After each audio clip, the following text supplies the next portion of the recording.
Previously on Back of the Backlog. No one likes you. Look at you. I don't know where this is coming from. What he was saying is just disgusting. Just let me know if that ever happens again, alright? Yeah, I'll let you know. Gonna be visiting Kylo pretty soon. You know, he actually had one thing he asked me to do before I actually visit him, though. To finish one certain game that he wants me to play.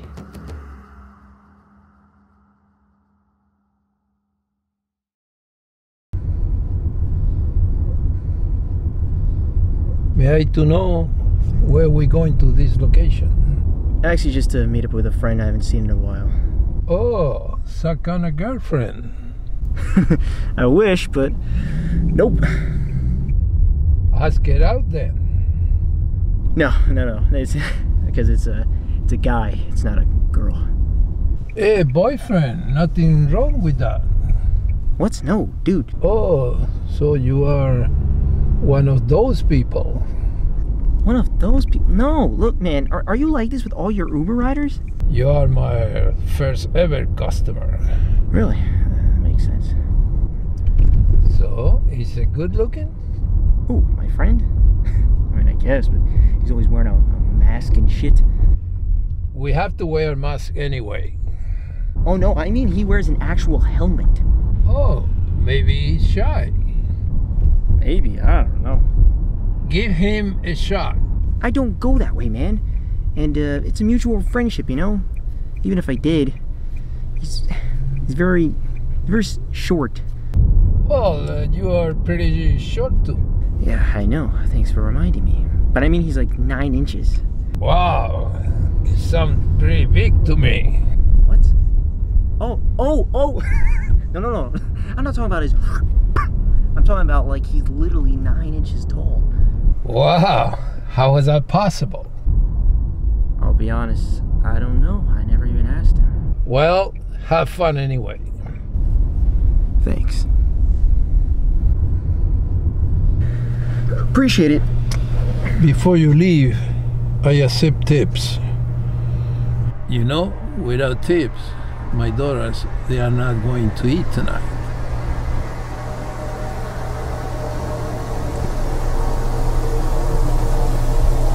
No, because of you, my daughter, they're going to start today. Fuck you. I'm sorry. I have to buy Donkey Kong Jr. math. Get this.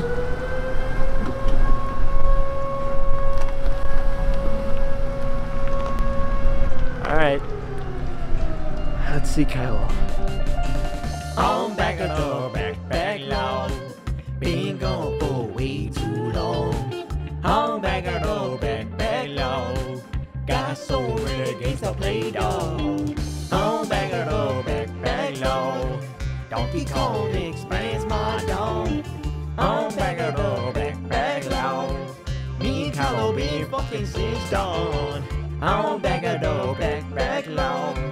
Did you know, yeah, Kylo wears thongs? On back of the backlog.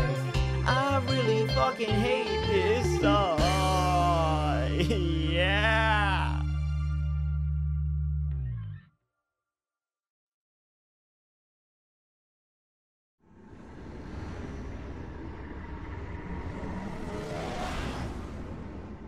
What is up, guys? It is Robert of Gaming with Me, and welcome to the 18th episode of Back at the Backlog, the series where we take a look at the games that I recently beat off my backlog.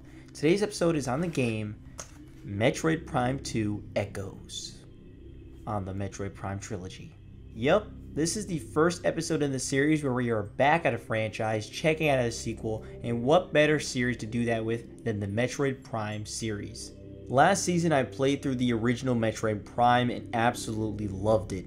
Now, nothing's changed in terms of the Metroid franchise from a year ago. Metroid Prime 4 is still not out and probably won't be for the next few years, so I still have time to play through Prime 3 one day. Metroid Prime 2 Echoes was released on November 15th, 2004. It was developed by Retro Studios and published by Nintendo. I played it on the Metroid Prime trilogy for the Wii, although with its original GameCube release coming out in 2004, that means I've actually finally beaten Metroid Prime 2 Echoes 16 years later. a sequel to what is considered one of the greatest games of all time has a lot to live up to. But even by itself, is it even a good game? Well, let's talk about it. Let's talk about the story first. Metroid Prime 2 Echoes has a lot more cutscenes than the original, but that's not a bad thing as it doesn't take away from the gameplay and they are actually entertaining. If anything, the cutscenes were helping to build up this world. Regardless, Samus is on a mission to Aether to find a group of troopers called Squad Bravo because connection to them has been lost for 8 days. As she lands, she finds the troops unfortunately dead and also gets possessed essentially, so she kills them and they die again. Samus runs into someone that looks like her called Dark Samus. Dark Samus jumps in a portal. Samus goes into it experiencing the Dark Aether for the first time. In the Dark Aether, Samus is attacked, stripped of all her abilities, and gets thrown back into normal Aether. From there, Samus meets Umos, this cool alien creature whose species is named Luminoth. Umos tells Samus about the creature that attacked her called the Ing and how war between the Luminoth and Ing had been going on for decades. He explains that a meteor came crashing down that caused the world of Dark Aether to be created, and that the Ing has almost taken all the light from the planet, which is the source that keeps the planet stable. He begs Samus to help bring light back to the planet, and so Samus agrees and goes out to an interdimensional adventure. Damn, that's a lot of story admittedly. There's a lot that's thrown at you at once. A lot of aspects are thrown at you one after another, like Dark Samus, the Dark Aether, and the whole Luminoth and their whole lighting situation. It's a lot, and I'll definitely have to break each one down one by one. Just like the original Prime, visually this game is fantastic. The design and environments truly feels like something from an alien planet. The atmosphere of this world is very depressing. I felt that isolation in Prime 1, but that world still felt alive. Metroid Prime 2's Aether feels dead. It's a war-torn world filled with dead bodies everywhere. Scanning these corpses gives you an idea of their last moments living, struggling for survival, but ultimately failing to see another day. It's dark, depressing, and impressive to witness. Scanning things in your environment will greatly help you out in your journey, whether it's to find more lore or learn an enemy weakness. I feel like I scanned a lot more than I did in Prime 1, and honestly I regret not scanning as much back then, just because it actually is really great to see all these things that were written for everything in the world. I told you that you should have been scanning more in Prime 1. No one likes an I told you so. Still, I told you so. Oh, okay, I see how it is. I see how it is. I'm not gonna say anything. Like my last trip in this trilogy, the big benefit to playing on the Wii is the aiming with the Wiimote. Every movement felt natural as it was my literal wrist controlling the camera. It's fantastic. The music in this game matches the tone perfectly. So many themes consistently got stuck in my head. Exploring these lands felt great as every room was unique from one another. Since it is a Metroid title, exploration is key with many areas not being accessible until obtaining a certain ability. This makes getting abilities feel great because you know you can further explore the world and go back to areas you missed potentially due to the lack of abilities. It feels incredibly rewarding to finally go through a door you've passed by so many times. Now, what kind of abilities am I talking about? I'm talking the super missile that shoots 5 missiles all at once, the spider ball that lets Samus ride magnetic rails to hidden areas, the screw attack that lets you constantly jump in the air, crossing large areas, and just a whole lot more. There's a lot that returned from the original, but there are some new ones for at least the Prime series. You also have different types of beams you could shoot with. The two new ones for this game are the dark and light beams. The dark and light beams open doors that require it, they have an advantage on certain enemies, and it also opens up the portals to the dark Aether or the normal Aether if it's the light beam. What surprised me about these specific beams is that they actually have limited ammo. You start out with only 50 for each, and early on I was pretty worried about that. I wasn't sure how often I'll have to use the beams and how quickly they'll drain. Luckily my worry faded fast for the simple fact that you upgrade the ammo capacity pretty quickly, and refilling the ammo is really easy. Killing an enemy using a light beam will give you extra dark ammo, while using a dark beam will give extra light ammo. Even then, I thought having to use all of that ammo to get some of another will drain just too fast, but there are plenty of objects in the world that when shot at give different types of ammo, which made me realize it was fine. Although I had no clue that when you run out of ammo you can still use it, but you just have to charge it, so it's really only good for opening doors. I didn't realize that because I literally did not run out of ammo until the final boss of the game. For the entirety of the game, I was fine with ammo. Let's talk about the big thing in this game though, Dark Aether. So yes, in Metroid Prime 2 Echoes, there's a whole other dimension to explore. Kind of. Stepping into a portal on Aether takes you to Dark Aether, but before you get to Dark Aether, well, you gotta watch a 12-second cutscene every single time. The first time, it was cool, but after that, I already got tired of it. I get it's loading, it's not a big deal, but when you gotta hop between dimensions really quick, it can get tiring hearing the same noise over and over again. In Dark Aether, at least in the beginning, is pretty damn intense. The atmosphere is dangerous and you'll be constantly taking damage every second you are there. The only way to stop this is by going into safe zones where you can safely stand and also heal in the process. Unfortunately, this can also become a waiting game, where you'll be standing for minutes to fully re-heal. Now you could risk and only heal for a bit, but in the very beginning, your health drains so fast that it really isn't worth it. You drain like 14 damage in 4 seconds. It's fast. Admittedly, this doesn't happen that often, as early Dark Aether areas are littered with safe zones since your health does decline so dramatically. With this health hazard, the Dark Aether feels more like a rush than taking your time to explore everything. It's a feeling that I actually liked, because you'll have to constantly be on your toes and watch your health and pay attention to the safe zone locations and debate if the enemy in front of you is even worth fighting. That intensity doesn't last very long though. Once you obtain the Dark Suit, which mind you is super early on, that whole intensity gets thrown out the window. With the Dark Suit, you'll be able to resist the atmosphere easier, so you take damage a lot slower. It's like 1 damage every second, which is a huge difference. And given the fact you'll be grabbing energy tanks, which boost your health left and right, makes for a non-existent threat. Occasionally I'll stop at a safe zone, but for the most part, I just kept walking. Didn't even think about it because I'd gain health throughout the world more than lose it. I was glad to be able to explore Dark Aether more casually with the suit upgrade, but it also made me think, well, what's the point of it then? Why have this health degrading atmosphere if it doesn't challenge you once you get a single upgrade? At this point, it just makes Dark Aether like the normal world of Aether, just with some slightly different enemies and sometimes designs. There were cool uses of the different dimensions, like going back and forth to complete some type of puzzle. I like the atmosphere of the Dark Aether with it starting more intense and with the more grim look, but the more I think about it outside of the puzzle uses, it could have all just been in the normal Aether, even if it means you have to expand the areas, which I would prefer because that would be truly new areas. Now that doesn't mean I don't enjoy the Dark Aether, because I still do. It's that great gameplay, but I greatly prefer the normal Aether with its variety of looks and music. Dark Aether has one look and similar music that plays throughout its entire dimension. That's not great. Later on you get the Light Suit, which gives you the ability to not take any damage in this atmosphere, which I think that's just dumb.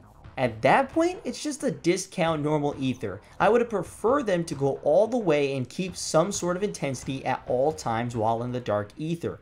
I don't know. I was always scared shitless while in the Dark Aether. Even with the Light Suit?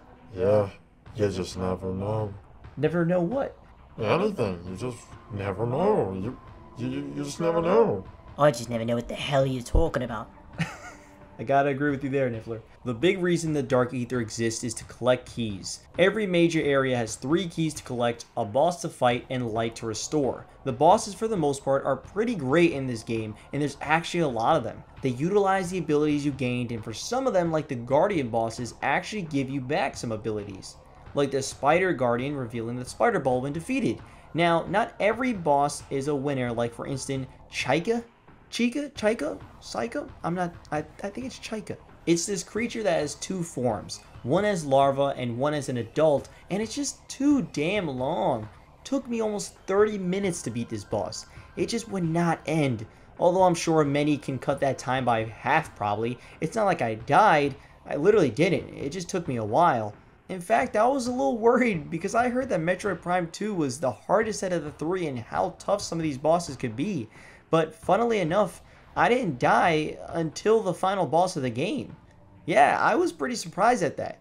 The most memorable boss of the game is probably Dark Samus. Dark Samus is a badass rival that you encounter multiple times on your journey. Apparently, Dark Samus was created by none other than Samus herself. When Samus killed Metroid Prime in the first one, it, in a last chance of survival, absorbed her Phazon suit and DNA to create the doppelgänger Dark Samus. Dark Samus is fast with every fight, challenging your aiming reflexes. It barely stops moving, so your reaction time has to be on point at all times. The areas in general are fun to explore, although admittedly because of the war-torn designs, it lacks variety. The first Prime had better locations like Phendrana Drifts, Magmore Caverns, and the Phazon Mines. However, Prime 2's best location is the Sanctuary Fortress.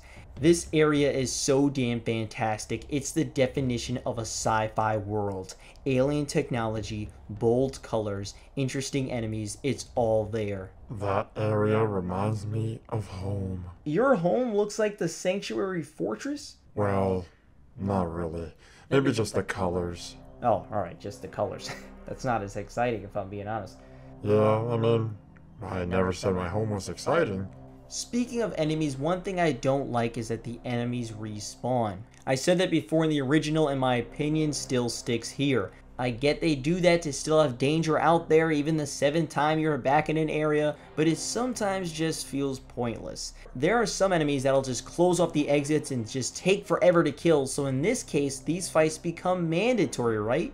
Well, no. If you wait at an exit for a bit, the enemies will eventually despawn, opening the exits again. Let's just say I started to do that quite a bit. At that point, again, the developers need to choose to go all in one way or another. Keep the exits closed until the enemies are defeated, or don't have them closed at all so I can continue like I would. Don't do half, just do one or the other. There's a huge amount of enemy designs though in all areas and dimensions of the world. From the normal enemies you encounter to the bosses, it's all real great designs and fit within the world that they built. After collecting the 3 keys in each area and returning the light source back to where Umos is at, it is finally time to finish and go to the Sky Temple, right? You would think, but in order to get to the Sky Temple, you have to obtain 9 more keys. Yes, 9. Why? You already collected 9 over the whole game, but now you gotta go back and find another 9. This part feels like padding, which is weird because the game is already longer than the first one. It doesn't take too long because most of the map I explored by then, so I pretty much knew which rooms I haven't, and that's where the keys will likely be. But having to go back to every area isn't exactly the greatest, especially when you're excited to see this final world and final boss. It's not like I didn't have fun still collecting these 9 keys, but they do halt the pace of the game for sure. I'm now going to talk about the finale just to let you know. Once all 9 keys are recovered, Samus can finally head to the Sky Temple. The anticipation is certainly there. What awaits Samus at the Sky Temple? Knowing I have not died once up to this point, I was really worried. I truly wanted to just not die this entire game. That would be truly awesome. Unfortunately, the Emperor Ing is no small task. The Sky Temple is really just a small area that directly leads to the Emperor Ing. The Emperor Ing has multiple phases and can be tough if you just can't get a handle on it. The first phase has this massive body with fast arms swinging around with no care in the world. This was tough because of how high up those arms were and how fast they would move, so I had to use my missiles every time on its arms. Once all arms are retracted, it reveals this vulnerable head for only a limited amount of time in which you'd shoot missiles at it to get some quick damage. Problem is, it shoots a laser at you, pushing you back and forcing you to charge up your shot again, and by the time I would get my shot off, its head would leave. Combined with the fast arms and huge damage you take, I got my first death. Last death with the Emperor Ing, but not the last overall. When you finally take out the Emperor Ing's first phase, all that's left is this giant sack with areas you want to blow up, rolling around it until you finally blow up all the spots. Then it's done. You finally kill Emperor Ing. I'm kidding. There's actually one more third final phase. The intensity is at an all-time high. Dying at this moment would definitely take you back to the beginning, and hell no, I didn't want that to happen. Emperor Ing becomes this spider-like creature who can only take hits when its mouth is open. You must shoot the opposite beam of what's in its mouth, so if it's dark energy, shoot light, and vice versa. Emperor Ing stands tall, and it's tough to get a good missile attack in. It jumps around, causing waves of energy, runs at you, shoots lasers at you. It is truly menacing and quick. I was struggling. I ran low on health multiple times. I ran out of missiles. Things were looking horrible, but I was close, very close. I had to be careful and make sure to time my shots perfectly. I lined up shots multiple times in a row and boom!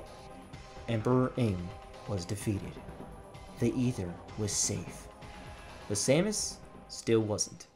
A countdown appears. 8 minutes are put on the clock. The Dark Aether was going to explode, so Samus rushes out of the Sky Temple to get to the nearest portal when all of a sudden, Dark Samus stops her for one last fight. Yup, Dark Samus is technically the final boss.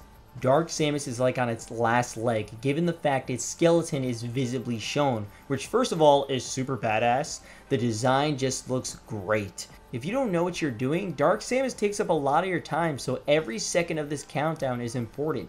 I died a decent amount of times due to how long it takes just to get a hit on Dark Samus. Luckily that's where you start off when you come back though.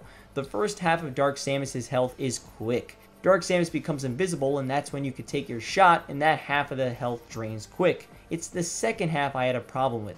Dark Samus goes to the middle of the area and shoots a bunch of Phazon at you.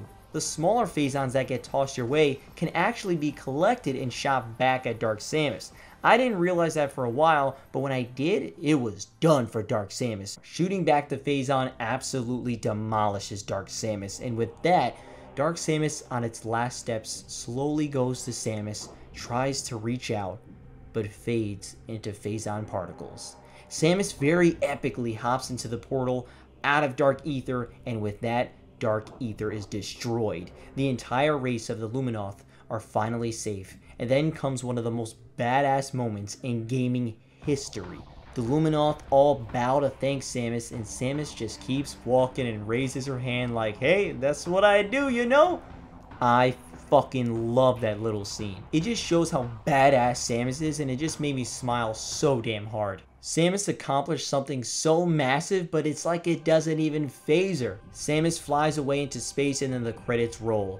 There is a secret ending where if you 100% the game, there's a post-credit scene that appears to show Dark Samus forming again. If you don't 100% it, this game really doesn't lead up to a third one. That was Metroid Prime 2 Echoes. That was a goddamn amazing game. I will say I do prefer Metroid Prime 1, but not by a lot. I think Metroid Prime 2 has more issues like how the Dark Aether loses its intensity almost immediately, the weird Sky Temple padding, and the overall lack of variety in environments. At the same time, I'm just looking at it from a more critical standpoint and how those parts could be improved, but I still had a lot of fun immersing myself in those environments anyway. Unfortunately, this fantastic game will always be talked about as the game that came out after the groundbreaking Metroid Prime. Prime 2 is more of Prime 1, and that alone will put this game down for people. But Echoes tries to be different with its dimensions, and while that portion isn't the best aspect of it, I can't help but respect the developers for even attempting to make a second Prime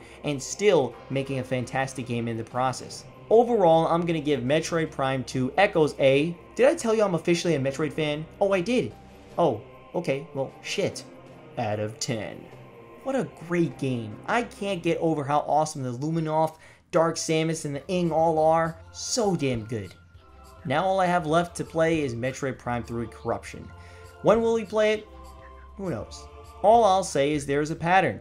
I think you could tell when we'll play it.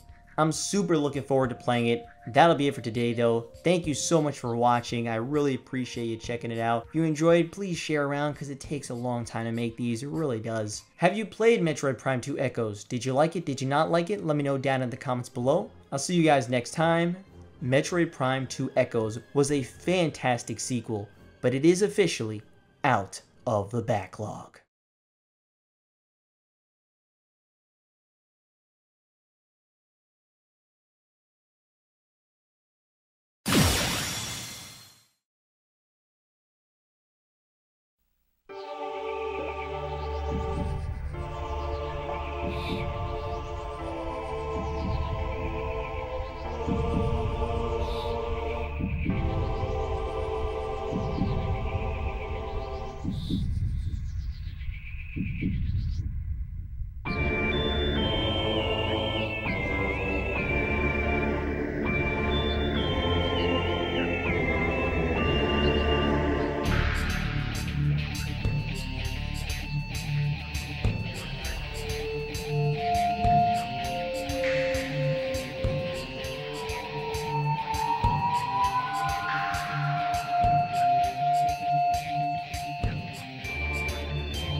Rob, it's been a long time. How are you? I'm doing good. This is interesting place you got. Yeah, it's not much for now, but it's not like I'm staying here for too crazy long anyway. All this stuff is a little big for you, don't you think, my man? Yeah, it's not mine though, you know. It actually is the previous owners. They're gonna take it away in a few days. I mean, other than that, I guess it's fine. It's just very tight and not as appealing as I would think, you know, a big actor would have, you know. Yeah, I mean, but, you know, like I said, I won't be here for too long. I know that this year hasn't been the greatest for the film industry, but, anything in terms of any auditions or, I mean, anything? I haven't seen your name pop up in the news recently. Apparently there's some auditions for me, yeah. Damn. It's not really the greatest answer. Hopping from room to room with no audition, it's not the greatest, man. What's your manager gotta say? You know, we talk to each other almost every day, but, I mean, well, I haven't actually seen him, like, face to face yet. I'm trying to lean in on that. Gonna see him pretty soon. So you're telling me you still haven't even seen your manager face to face? Admittedly, no, I haven't. Fuck, man. Really? And you just trust this guy to give you something that he's never given you yet? I mean, I gotta trust him. How the hell does he get all these places then?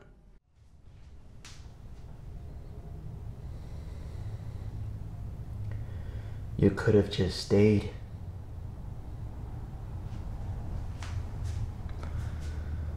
You could have just stayed, had an active job every fucking month. You didn't have to leave. We talked about this. I wanted to go my own path.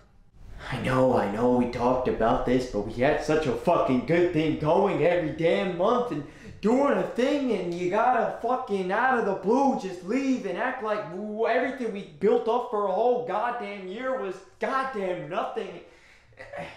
It just hurt me a lot, man. Trust me when I say it was not easy. That was not an easy decision to make. But I needed to do what I felt I needed to do. And if my contract wasn't as strict, I would love to be in more goddamn episodes with you guys. Trust me. But you have to respect my decision.